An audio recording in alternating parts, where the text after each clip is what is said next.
Hey, welcome back, everybody. I'm Dave Guerra, and this Vet Cooks. And today, what are we doing? Well, we had some leftover shrimp from a boil we had last night, so we're making some po' boys. Let's get started.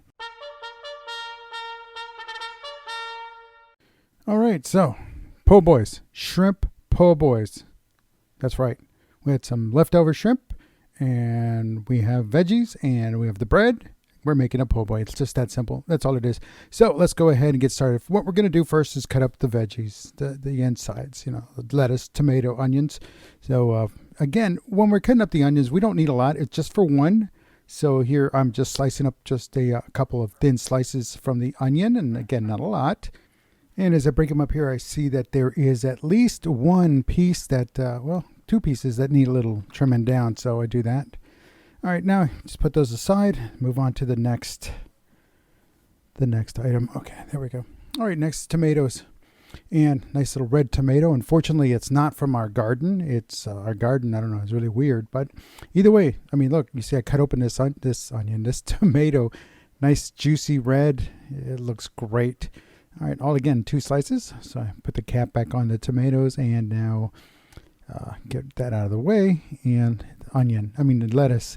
And again, not a lot of lettuce. I like my lettuce chopped up a little bit, so just quick little pass through here with the knife. Nothing fancy. Again, it's just going to go in a small sandwich here with some shrimp and onions and the tomatoes.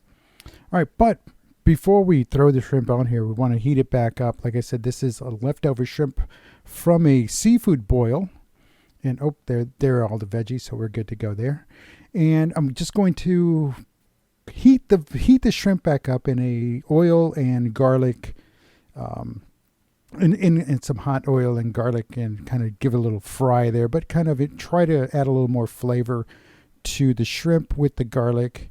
And I'll even throw a pat of butter in there. So again, and cutting up this garlic, again, I'm just using one clove, one clove, and that's it. Just chopping it down, kind of to break up all the flavors, break up all the juices that are in there. And so let me finish up here.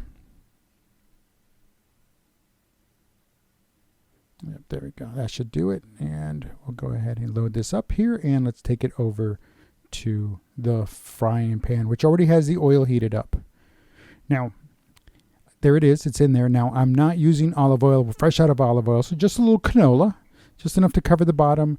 And again, there is that garlic. Let it cook up, let it fry up a little bit, let the juices release into the oil.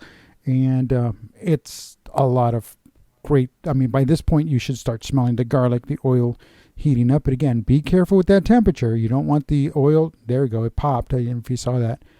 And you don't want that oil to start smoking. So now I added a pat of butter. Now, as I'm watching this and I'm recording this, I didn't see this, but if you see there on the pat of butter there, and as it fell over, there's a little piece of paper there. It's that wrapping. So that I didn't see it until later on. I did remove it. It was not served, but it was a while later.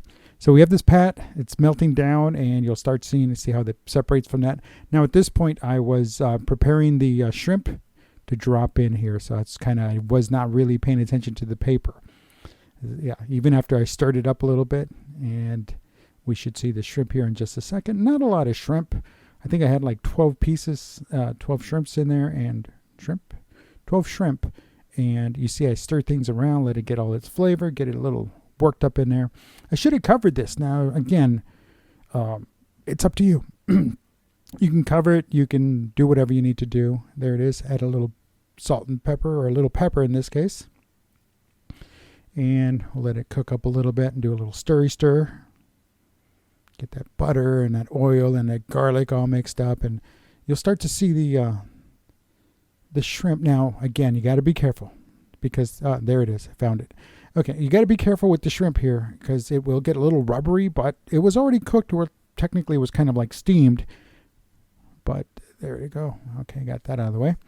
And but it still tasted good. It did suck in some of that oil, some of the butter flavor, the garlic flavor, and it was delicious. So there we go. Now we're going to go ahead and get ready to start putting our thing together here. Oh yes, I did wait just a little bit longer. I had to go work on the bread, and the bread I was using is a baguette, a leftover baguette. Cut that in half, and there we go. So during that time, you see it started frothing or foaming up there. The butter did, and it was all delicious. You see the steam come out of it, and again, you could smell, the kitchen was really smelling good here with the garlic and the oil and the butter and the shrimp and the pepper. All right, so now it's time to build our po' boy. So a little remoulade sauce, or yeah, remoulade sauce. There you go, and there it is. There you go, remoulade sauce, Louisiana kitchen, I think that's what they're called. And just spread across the bottom. This is the bottom piece of that baguette. In this case, the baguette's maybe about 4 or 5 inches, maybe on this side of 6 inches. Anyway, so there it is. Throw in just some lettuce. No need to get fancy. It's just putting it together and eating it. And there that is. And there go the onions. And the shrimp. See, so I started using that little knife there, but I love that knife. That is a really cool knife. It's from Cutco, folks. If you've not heard of Cutco, or you don't know of Cutco, they have this, I mean, these knives, quote unquote, are never need sharpening. And if they ever do, they'll sharpen them for free. If you could ever find someone how to get that done. But luckily, we've been good with this set, and those Cutco knives have been awesome.